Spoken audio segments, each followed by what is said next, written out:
안녕하세요. 저는 열방교회의 최정일 목사라고 합니다. 오늘은 인테그리티에 대해서 함께 나누고자 합니다. 한 목사님이 교회의 성장, 성공을 위해서 열심히 애를 쓰다가 원치 않게 범죄를 저지르게 되었습니다. 그래서 범죄를 저지르게 된 목사님이 모든 책임을 지고 물러나면서 세상에 그 범죄가 알려지면서 이런 헤븐즈 타임즈라는 신문에 이런 이야기가 실렸다고 합니다. 사탄 진영에 있었던 사탄은 예수님께서 이 모든 일에 책임을 지고 교회의 머리직을 총사퇴하고 물러나야 된다라고 이야기를 했고, 그 일들에 대해서 천사들이 함께 모여서 이 일들에 대해서 대책을 강구했다고 합니다. 이때 기독교계는 물론 예수님께 커다란 피해를 입혔던 일이 있습니다. 그런데 이 일을 감당했던 목사님께서 그에게 이 일들에 대한 모든 책임을 지고 다음과 같은 양심선언을 했습니다. 이분의 양심선언이 이와 같습니다. 저는 크리스천이었고 목사였습니다. 그러나 저는 예수님의 제자가 아닙니다. 저는 사탄에게 사주를 받았고 사탄으로부터 엄청난 비자금을 받았으며 사탄의 지시를 그대로 따랐습니다. 다시 한번 말씀드립니다. 이 모든 일들과 저는 예수님과 무관합니다. 그 외의 모든 것은 기억이 나지 않습니다. 나는 예수님을 그리스도로 고백하지 않았습니다. 나는 예수님과 무관합니다. 제가 한 것은 사탄의 지시로 한국 교회를 파괴하려는 공작이었습니다. 그것 말고는 아무것도 모르겠습니다. 염려와 피해를 끼쳐드린 것 죄송합니다. 라고 양심 고백을 했다고 합니다. 저는 범죄하고 실수했던 기독교인의 본래의 모습, 그것은 예수님과 아무 상관이 없고 예수님의 말씀에서 떠나 나 스스로 목심을 부린 것에 불과했고 또 사탄의 지시에 따른 것이라고 고백한 것입니다. 저는 그리스도인의 정체성, 그 정체성은 예수 그리스도를 믿음으로 고백했으며 그의 영이 하나님의 영을 따르는 것인데, 거기에 따르지 못한 인간의 잘못, 인간의 마음, 인간의 실수, 인간의 육체적 범죄, 그것은 예수님과 아무 상관이 없다라고 고백하는 것이 인테그리티의 올바른 표현이라고 생각합니다. 그래서 오늘날 많은 기독교인들이 왜 실패하는가? 그것은 다른 데 있는 것이 아니라 인테그리티 문제라고 생각합니다. 인테그리티는 한 개인에 있어서 그의 정체성에 딱 맞는, 그것과 일치된 그의 삶, 그의 마음, 그의 행위를 가리킬 때 인테그리티라고 이야기를 합니다. 인테그리티를 간단하게 이야기하자면 일관된 자기 진실성입니다. 그래서 모든 인간들에게는 하나님께서 주신 하나님의 형상, 본성을 따라 자기의 영, 혼, 육 있으면 그 영의 인도함을 따라서 혼, 생각, 감정, 의지, 양심이 활동을 하는데 그 영에 맞춰서 그의 혼의 작업들이 온전히 일치되어졌을 때, 그리고 더 나아가서 그의 손과 발, 그리고 그의 행위 모든 것들이 영과 혼에 일치되어졌을 때 그 사람을 바로 인테그리티가 맞는 사람이라고 하는 것입니다. 그래서 인테그리티는 하나님께서 인간에게 준 가장 큰 축복이면서 또 하나님께로 돌아오게 하는 가장 좋은 양심, 기회가 될 것이고, 그 인테그리티가 온전하여질 때 하나님께서 주신 뜻이 우리 가운데 온전히 펼쳐질 것이라고 생각합니다. 그래서 인간에게 주신 하나님의 가장 놀라운 비밀, 그것은 다른 것이 아니라 인테그리티라는 것입니다. 인테그리티는 1 더하기 1은 2가 되어지죠. 모든 사람들이 생각할 때 1 더하기 1은 2가 되어집니다. 1 더하기 1을 3이 되어질 수 없고요. 그래서 예수님을 믿는 사람이나 예수님을 믿지 않는 사람이나 동일하게 생각할 수 있는 삶의 방향이요. 그래서 인간이라고 하면 그의 영, 그의 혼, 그리고 그의 몸, 이 모든 것들이 하나로 일치되어져서 일관성을 가질 때 그 사람을 인테그리티의 사람이라고 이야기를 합니다. 그래서 하나님께서 우리에게 주신 가장 기본적인 축복이 인테그러티입니다. 인테그러티를 살펴보면 인테그러티는 사람의 가장 기본적인 올바름에 대한 방식입니다. 그래서 인테그러티는 자기 자신을 바라볼 때 영과 혼과 육의 일치를 살피는 것인데 모든 사람들에게 통용되어지는 가장 기본적인 가치입니다. 예를 들어보면 인테그러티는 이와 같습니다. 가장 쉽게 얘기하자면 내로남불이라고 이야기를 합니다. 내가 사랑을 하면 로맨스고 다른 사람이 하면 불륜이고 내가 부동산을 투자하면 그거는 좋은 투자가 되어지고 남들이 부동산을 하면 그게 투기가 되어지고 마치 내 딸이 인기가 많고 사교성도 좋고 애인이 많으면 그것은 정말로 사교성도 많고 많은 사람들에게 인기가 좋아서 유능한 사람이라고 생각되어지는데 다른 사람이 이야기하면 나름 남의 딸에게 애인이 많다라고 이야기를 하면 그 사람은 바람기가 많은 것이고 해픈 여자라고 이야기하는 것. 그래서 내가 하는 말, 나의 많은 행위와 생각들이 하나로 딱 일관성 있게 일치되어졌을 때 그것을 인테그러티라고 이야기를 합니다. 그래서 모든 사람들이 갖게 되어지는 일반적인 가장 좋은 가치가 인테그러티입니다. 그런데 이것이 특별히 기독교인에게 더 중요한 것은 기독교인은 우리가 믿고 있는 하나님이에요. 하나님을 어떻게 믿었습니까?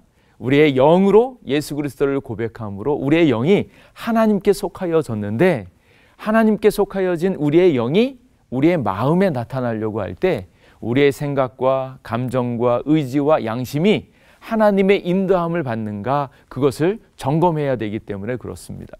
그래서 예수 그리스도를 믿음으로 고백할 때에 우리의 영은 하나님의 영을 따라 살아가는 것이고 그래서 우리의 마음이 정말로 하나님의 영을 기뻐하고 즐거워하고 있는가 우리의 생각이 영의 생각을 따라가고 있는가 육의 생각을 따라가고 있는가 더 나아가서 우리의 행위가 하나님을 위한 행위인가 아닌가 하는 것들을 먼저 살펴봐야 합니다. 오늘날 많은 사람들이 기독교인의 윤리 규정을 만들어냅니다. 그런데 그 윤리 규정이 머리로는 생각으로는 정말로 맞다고 생각하고 그렇게 지켜야 된다라고 생각을 하는데 정작 삶에서는 본인은 하나님을 사랑한다고 해놓고서 삶의 방향들 그 결정들은 순간순간에 자기 욕구와 자기의 감정에 이끌려서 행위를 할 때가 너무 많기 때문에 그렇습니다. 그렇게 보면 인테그러티의 문제가 바로 기독교인의 삶의 질을 따지는 것이고 그리고 온전한 기독교인의 본질을 따라 사는 것이 바로 인테그러티에 달려있다고 볼 수 있습니다. 그래서 먼저 우리는 인테그러티가 얼마나 중요한지 그리고 인테그러티를 얼마나 우리의 삶에서 적용할 것인지를 먼저 점검해야 합니다. 인테그러티라는 말은 원래 처음에 성경에서 쓰여졌습니다. 지금은 세상에서 리더십을 이야기한다든지 경영을 이야기할 때 가장 성공적인 기업이 되려면 인테그러티적인 그런 기업 방식을 가져야 된다라고 이야기를 합니다. 그런데 이 인테그러티라는 말 자체는 원래 가장 처음 성경에서 쓰여져 있습니다. 그리고 원래 없던 말이었는데 성경에서 쓰여졌는데 그 첫 번째 쓰여진 것은 예수님의 어머니 마리아를 이야기할 때 인테그러티를 가졌다라고 이야기합니다. 그때 인테그러티는 처녀성, 한 번도 경험되어지지 않은 망가지지 않은 그 상태, 고귀함, 그리고 해가 하나도 없는 그리고 흠이 없는 상태를 인테그러티라고 이야기합니다.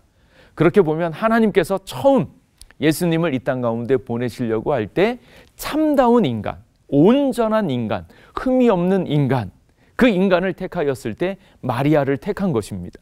그때 마리아가 참 하나님과 참 인간이 되시는 예수님을 담아내기 위해서 참 인간을 선택했는데 그때의 마리아의 상태가 바로 인테그러티의 원형입니다.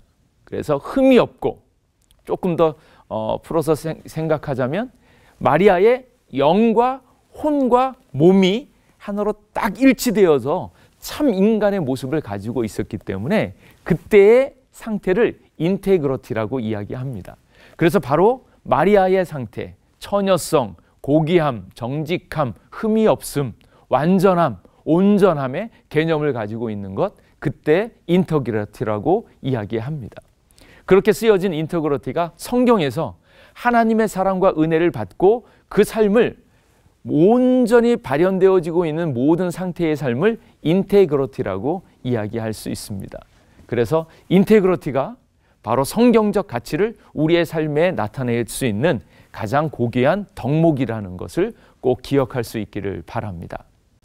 예, 인테그리티는 하나님께서 주신 가장 놀라운 특권인데 인간 안에서의 일관된 자기 진실성입니다. 그래서 그 원형은 하나님, 즉 삼위일체 하나님의 일관성입니다.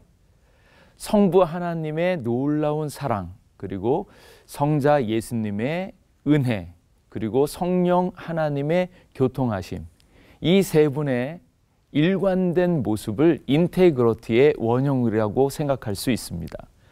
하나님께서 우리를 사랑하셔서 그 아들을 보내주셨고 그 아들이 하신 일들을 바로 성령 하나님께서 아주 일관되게, 그래서 마치 하나인 것처럼, 셋이면서 하나인 것처럼 보여지고 있는 그 모습을 인테그리티의 원형이라고 볼 수 있습니다.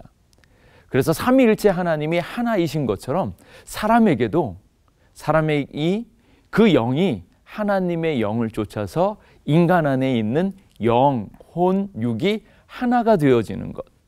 그래서 사람이 그 세계, 영과 혼과 몸이 온전히 하나가 되어지는 것, 그것을 바로 인테그리티라고 할 수 있습니다. 그래서 온전한 인간은 인간 안에 있는 영과 혼과 몸이 하나가 되어지는 것.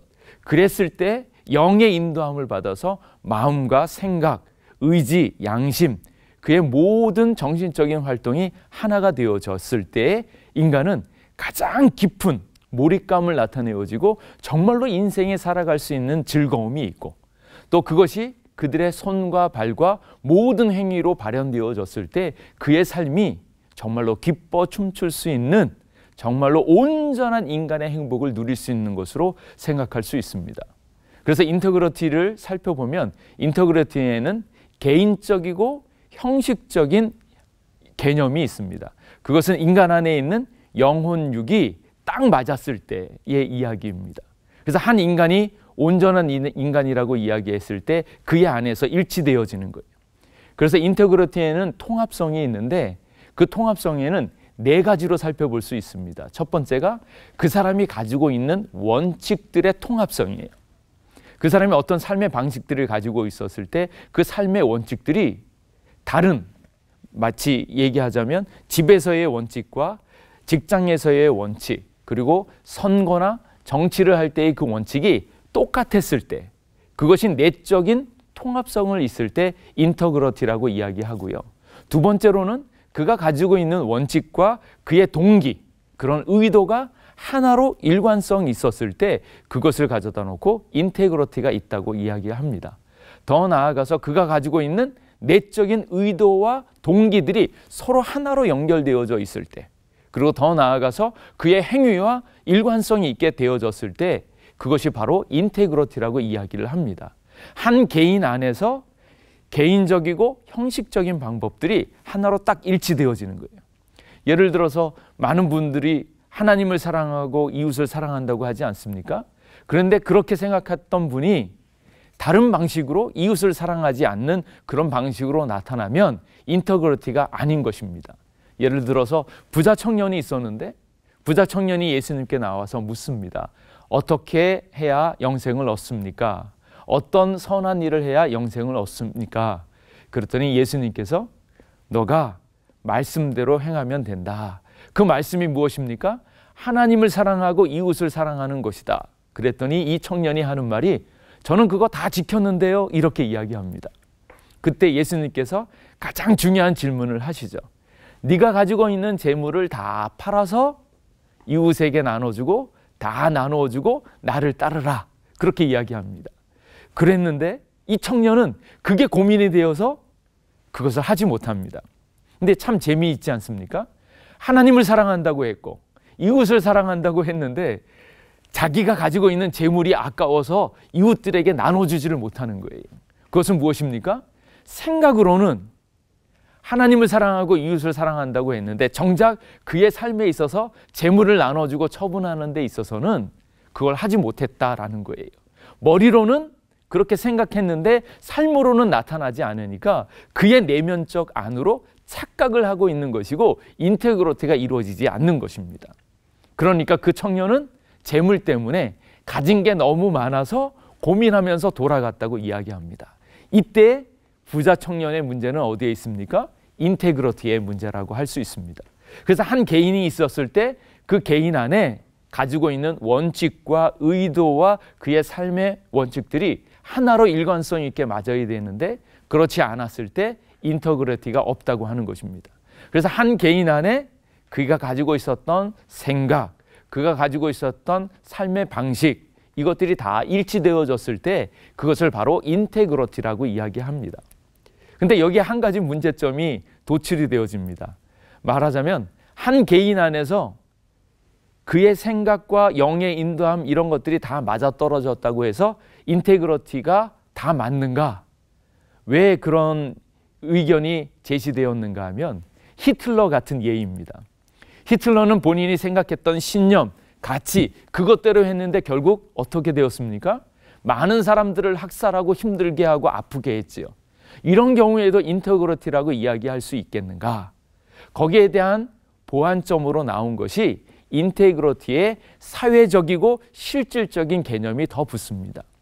혼자만 그렇게 생각하는 것이 아니라 정신병자가 자기의 신념, 자기의 가치, 자기의 행위가 다 일치되어졌다고 이야기를 해도 그것이 인테그리티가 있다고 말할 수 없는 것은 사회적이고 실질적인 개념이 있어야 된다는 거예요. 그것들이 사회에서 통용되어지고 있는 올바른 가치에 대한 일관성이 있어야 된다라는 것입니다.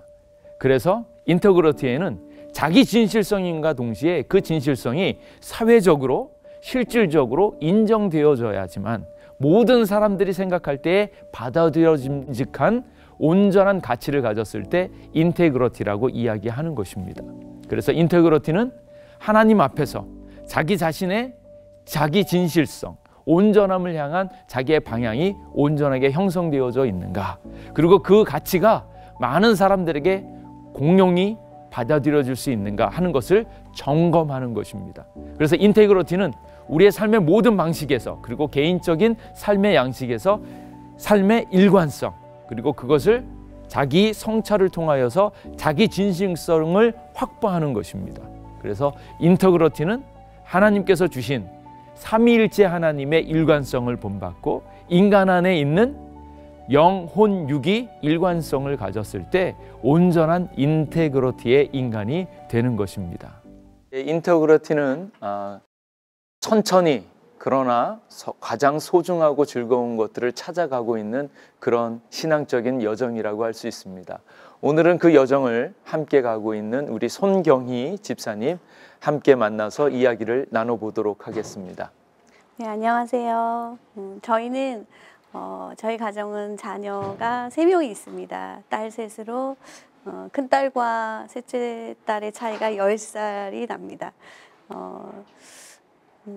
그 큰딸을 처음에 낳았을 때 이제 처음 키워보는 거라 많은 실수가 있었습니다. 그 실수 중에 하나는 뭐냐면 아이가 항상 선하게 자라기를 이 아이한테 많이 요구를 했습니다. 그래서 이 아이가 그 선한 기준 안에 살아가는 그것이 내가 참아야 되고 내 안에 불의가 와도 그거를 말하지 못하는 이제 경우까지 오게 되었습니다.